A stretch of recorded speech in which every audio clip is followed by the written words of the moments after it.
Ram Ram friends. North south డిబేట్కి నా సమాధానం ఒకటే. ఉత్తరాదినున్న హిమాలయాల్లో ఉంది పరమశివుని కైలాసం. దక్షిణాదిన ఆయన కుమారుడు కుమారస్వామి మురుగన్ నివాసం. ఈ దేశాన్ని విడగొట్టే ధైర్యం, సాహసం ఎవ్వడికి ఉందని నేను అనుకోను. ఇది నా భారతదేశం. భారతదేశానికి కావలసింది ఇలాంటి నాయకులు. మన శరీరం ఎలాగో ఈ దేశం అలాగే. శరీరంలో ఏ భాగం పనిచేయకపోయినా ఈ శరీరం పడిపోద్ది. అలానే దేశం కూడా. మన రాష్ట్రాలన్నీ కలిసి పనిచేస్తేనే దేశం కూడా. మార్చి 14 జనసేన ఆవిర్భావ దినోత్సవం 12వ వార్షికోత్సవం ఘనంగా పిఠాపురంలో జరిగింది. జయకేతనంలో పవన్ కళ్యాణ్ గారు ఎన్నో అంశాల గురించి ప్రస్తావించారు. ఒకసారి ఆ సభకి వచ్చిన సునామీని చూడండి. ఇది హిందూ ద్వేషులకు నచ్చనిది. ఆయన మాట్లాడిన అంశాలు వింటే, ఆయన చేసిన వ్యాఖ్యలు పరిశీలిస్తే, యువత ఫాలో అవుతే వాళ్ళల్లో దేశభక్తి, ధర్మభక్తి పెరగడంతో పాటు మన చుట్టూ ఉన్న దేశ విచ్ఛిన్న శక్తుల బండారం కూడా క్లియర్గా అర్థమైపోతుంది. ఇది వాళ్ళ భయం. అందుకే టూల్ కిట్ యాక్టివేట్ చేశారు. దొంగలందరూ ఒకటయ్యారు. అటాక్ మొదలు పెట్టారు. ఈ వీడియో పూర్తిగా చూడండి. మీ చుట్టూనే ఉండే హిందూ ద్వేషులను మీకు ఈ రోజున పరిచయం చేస్తాను. మీరు గమనించారా, పవన్ కళ్యాణ్ గారు చెగువేరా కమ్యూనిస్ట్ సిద్ధాంతాలను నెత్తికెత్తుకున్నప్పుడు ఒక్క లెఫ్ట్ వింగ్ నికృష్టుడు మొరుగుడు కూడా మనకి వినిపించలేదు. సనాతనం అన్నాడు, అంతే.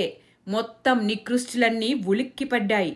జయకేతనంలో పవన్ కళ్యాణ్ గారు తమిళనాడులో డిఎంకే పార్టీ, కాంగ్రెస్ చేస్తున్న కుటిల రాజకీయాలను, దేశాన్ని ముక్కలు చేయాలని చూసే కుట్రని బహిర్గతం చేశారు. అంతే. Tool kit activated. అరే, మీ సినిమాలు హిందీలోకి డబ్బింగ్ చేసి డబ్బులు వస్తే తీసుకుంటారు, కానీ హిందీ భాష మాత్రం వద్దా మీకు అని పేడులో ముంచిన చెప్పుతో కొట్టినట్టు అడిగాడు. ఈ వీడియోలో నేను ఈ టూల్ కిట్ అబద్ధాలను ఫ్యాక్ట్ చెక్ చేస్తాను. ఎవరో ఒకరు చేయాలి కదా మరి. ఇదిగో ఇలా ట్విట్టర్లో కాంగ్రెస్, వైఎస్ఆర్ చీప్ పార్టీ వాళ్ళు జోసెఫ్ అనే సో కాల్డ్ నాస్తికుడిని అని చెప్పుకునే ఒక గొర్రెబిడ్డ, తల్లిదండ్రులు తప్పు చేశారు, నా పేరు జోసెఫ్ కాదు రావణ్ అని మార్చండి అంట. ఎందుకంటే హిందువుల మీద జోసెఫ్తో ద్వేషం నింపితే చెప్పు తీసి వేసుకుంటారు కదా, అందుకే. పవన్ కళ్యాణ్ గారు ఇంతకు ముందు మాట్లాడిన ట్వీట్స్ అన్నీ డిలీట్ చేశాడు అని తెగ పోస్టులు పెడుతున్నారు కొందరు. కింద కామెంట్స్ కూడా ఇదే పేటీఎం టూల్ కిట్ బ్యాచ్వి. అరే, ఒక్కడైనా పోయి ఆ ట్వీట్ నిజంగా చేశాడా, చేస్తే డిలీట్ చేశాడా అని చెక్ చేశారా? ఇదిగో ఈ ట్వీట్ వీళ్ళందరూ కలిసి గంపగుత్తుగా ఒక టూల్ కిట్లా యాక్టివేట్ అయ్యి డిలీట్ చేశాడని ఒక అబద్ధాన్ని పదే పదే పదే నిజమని ప్రూవ్ చేయాలని ప్రయత్నిస్తున్నారు. చూస్తే ట్వీట్స్ అలానే ఉన్నాయి. అయినా వీళ్ళెవరు ట్వీట్సే డిలీట్ చేయలేదు. అవి లేవు అని తెలిసినాక కూడా ఈ పెట్టిన వాళ్ళు అరే తప్పైపోయింది అని ట్వీట్ డిలీట్ చేయలేదు. ఎందుకంటే తెలిసి ఒక తప్పుని, ఒక అబద్ధాన్ని జనాల్లోకి తీసుకువెళ్ళి అలా పాడేస్తే చాలు, బురద చల్లేస్తే చాలు, గాజు బంగ్లాలో ఉన్న వాడి మీద రాలేస్తే చాలు కదా, నష్టం వాళ్ళకే. అలానే ఇక్కడ పవన్ కళ్యాణ్ గారి మీద బురద చల్లితే చాలు, వెనకాల ఉండి అందరూ కూడా బురదని క్లీన్ చేసుకుంటూ అరే ఆ ట్వీట్ డిలీట్ చేయలేదు, ఆ ట్వీట్ అలానే ఉంది, మీరు చెప్పేది అబద్ధం అని చెప్పుకుంటూ రావాలి. అది ఎంతమందికి రీచ్ అవుద్ది? వీళ్ళు చెప్పే అబద్ధం ఎంతమందికి రీచ్ అవుద్ది? వాళ్ళు గెలిచినట్టే లెక్క కదా. మరి అబద్ధాన్ని నిజం ఏది అబద్ధం అని చెప్పే వాళ్ళు కూడా ముందుకు రావాలి. వీళ్ళకి కావాల్సింది ఏంటి అంటే అబద్ధాలు చెప్పి పవన్ కళ్యాణ్ గారిని ఒక మోసగాడు అని చూపెట్టాలి అనుకోవడం, కన్ఫ్యూజ్ చేసేయడం జనాలని. నిజం గడప దాటేలోపు అబద్ధం ఊరు దాటుతుంది అంట. కానీ కళ్ళ ముందే ఇన్నేసి అబద్ధాలు ఒక టూల్ కిట్ యాక్టివేట్ అయ్యి అందరూ కలిసి దొంగల ముఠాగా మారి సోషల్ మీడియాని వాడుకొని దాడులు చేస్తుంటే చూస్తూ ఊరుకుందామా? ఒకడు కుక్కని కొట్టి తరిమేశాడంట. ఇది వినగానే మనం ఏమంటాం? కుక్కని కొడతాడా సాధు జీవి, విశ్వాసం చూపించే జంతువు, దరిద్రుడు అనుకుంటున్నారా? ఆగండి, అది సగం న్యూస్ మాత్రమే. వాడిని కుక్క కరవపోతే ఎంత చెప్పినా, దాన్ని ఎంత పరిగెత్తినా వినకపోతే వెంట పడుతుంటే వాడికి కర్రె దొరికితే పట్టుకొని తిరిగి తరిమి కొట్టాడు. ఇది ఫుల్ న్యూస్.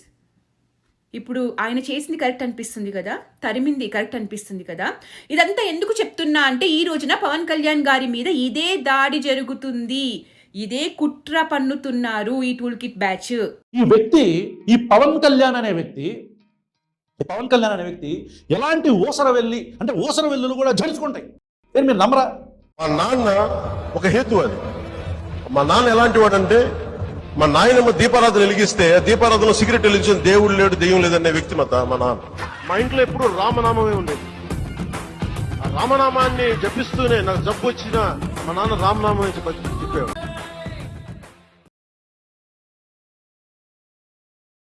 మా నాన్న ఒక హేతువాది.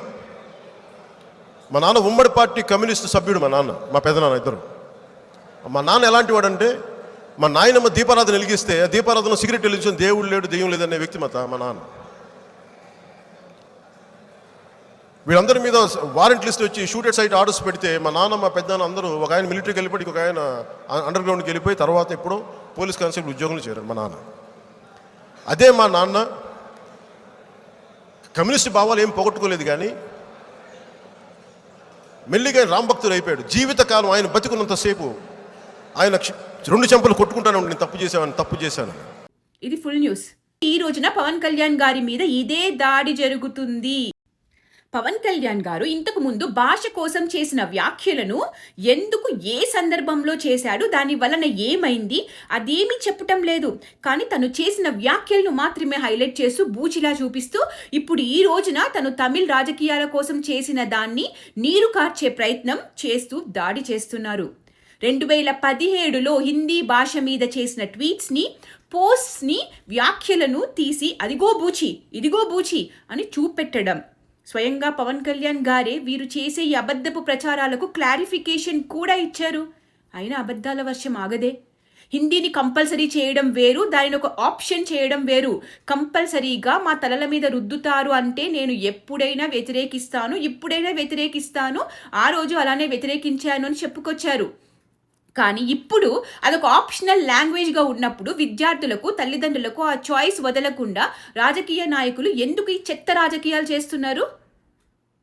NEP 2020 ప్రకారం విద్యార్థులకు విదేశీ భాషతో పాటు 2 భారతీయ భాషలను వారి మాతృభాషతో సహా నేర్చుకునే సౌలభ్యం ఉంది. వారు హిందీని అధ్యయనం చేయకూడదనుకుంటే వారు తెలుగు, తమిళం, మలయాళం, కన్నడ, మరాఠీ, సంస్కృతం, గుజరాతీ, అస్సామీ, కశ్మీరీ, ఒడియా, బెంగాలీ, పంజాబీ, ఇలా ఎన్నో, సింధీ ఉంది, బోడో ఉంది, డోగ్రీ ఉంది, కొక్కాని ఉంది, ఇలా ఏవైనా తీసుకోవచ్చు వాళ్ళు. బహుళ భాషా విధానం విద్యార్థులను ఎంపికతో శక్తివంతం చేయడానికి, జాతీయ ఐక్యతను ప్రోత్సహించడానికి, భారతదేశం యొక్క గొప్ప భాషా వైవిధ్యాన్ని కాపాడడానికి రూపొందించబడింది. రాజకీయ ఎజెండా కోసం ఈ విధానాన్ని తప్పుగా అర్థం చేసుకోవడం, పవన్ కళ్యాణ్ తన వైఖరిని మార్చారని పేర్కొనడం అవగాహన లేకపోవడాన్ని ప్రతిబింబిస్తుంది. ఇది కుట్ర కాదా వీళ్ళు చేసేది? అది ఒక option. You decide what you want. Every individual has right to decide. ఎవడు ఈ పొలిటికల్ పార్టీ DMK ఎవడు, స్టాలిన్ ఎవడు? అయినా అంత క్లియర్గా ఆయన క్లారిఫికేషన్ చెప్పినా కూడా ఈ రాబందులన్నీ సిగ్గూషరం లేకుండా నోటితో విసర్జిస్తూనే ఉన్నాయి. తను ఇప్పుడు మాట్లాడిన దాంట్లో తప్పుందా? ఏం తప్పుంది? అది మాట్లాడండి, అది కౌంటర్ చేయండి. అది జర్నలిజం అంటే. నిజం చెప్పాలి అంటే పవన్ కళ్యాణ్ గారి మీద వీడియోలు చేసి డబ్బులు అడుక్కుని కడుపు నింపుకుంటున్న ఈ బతుకులన్నీ వాళ్ళ వీడియోలు ఎవ్వడు చూడట్లే అని మొత్తం పవన్ కళ్యాణ్ మీదే ఫోకస్ చేస్తూ అలా బతుకు బట్ట కడుతున్నారు. అమ్ముడుపోయిన ఈ సో కాల్డ్ ఇండిపెండెంట్ జర్నలిస్ట్ ముసుగులో ఉన్న యూట్యూబర్లు. అరే వీళ్ళలో ఏ ఒక్కడైనా రాహుల్ గాంధీ, వైఎస్ఆర్ చీఫ్ జగన్, రేవంత్ రెడ్డి, DMK స్టాలిన్ ఇలా వీళ్ళు చేసిన వ్యాఖ్యలను బిఫోర్ ఆఫ్టర్ని పోస్ట్ కానీ వీడియోస్ కానీ ఇదే సర్జరీలు, డిసెక్షన్లు చేశారా? ఎప్పుడైనా చూసారా మీరు? అలా ఎలా చేస్తారు వీళ్ళు? అమ్ముడుపోయింది ఆ పార్టీలకు కదూ. సో వాళ్ళకు విధేయులుగా, బూట్ లిక్కర్స్గా ఉండాలి కదా. అదే వాళ్ళు ఇప్పుడు చేసేది. పెరియార్ని వీళ్ళు తెగ నెత్తిన పెట్టుకుంటారు, పూజిస్తారు. ఆయనే స్వయంగా తమిళ భాషని ఏమన్నాడు అది మాత్రం చెప్పరెందుకు? తమిళము బుద్ధిహీనులు మాట్లాడే భాష అని, అదొక అనాగరిక భాష అని అన్నాడు. మరి ఈ గంజాయి మొక్కకి, కమ్యూనిస్టులకి పెరియార్ దేవుడితో సమానం కదా. ఇదెందుకు చెప్పట్లేదు ఈ రోజున? ఆ DMK స్టాలిన్ పేరు ఏ భాషది? వాళ్ళు పూజించే ఈ పెరియార్ మాట సంగతేంటి? ఇవేమీ ఎవ్వరికీ వద్దు. వాళ్ళ గురించి ఏమీ మాట్లాడద్దు. దేశ విచ్ఛిన్నమే వీళ్ళ లక్ష్యం. దేశభక్తి ప్రదర్శించే PK లాంటి వాళ్ళు వీళ్ళకి శత్రువు అంతే. మీరు ఎవరి వైపు? దేశ విచ్ఛిన్నం వైపా, దేశభక్తుడి వైపా? మీరు ఎవరి వైపు? కుట్ర వైపా, నిజం వైపా? మీరు ఎవరి వైపు? శక్తితో కూడుకున్న యుక్తి వైపా, ఈ అమ్ముడిపోయిన భుక్తుల వైపా? ఆలోచించండి. ఒక్కడు సనాతన ధర్మం కోసం మాట్లాడద్దు, నించోవద్దు.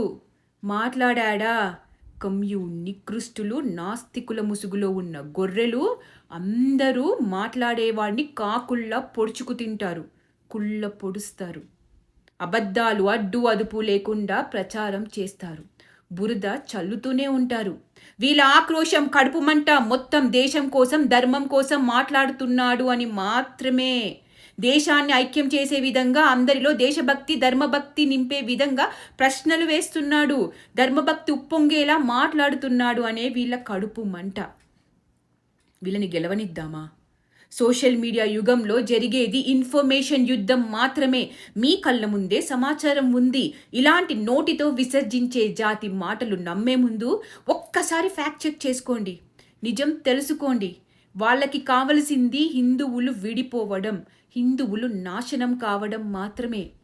దేశాన్ని ముక్కలు చేయడం, దేశం ముక్కలు కావడం. దానికోసం భాష, మతం, కులం ఏదైనా వాడుకుంటారు.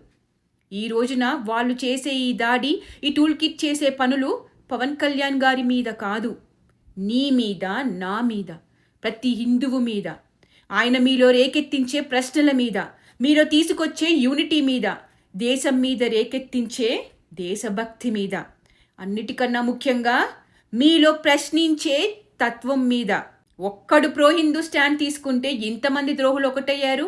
ఇంకా శివాజీ మహారాజ్ ఎంత కష్టపడి ఉంటాడో కదా ఊహించవచ్చు. So be aware, be alert. మీరు ఎవరి వైపో ఆలోచించండి.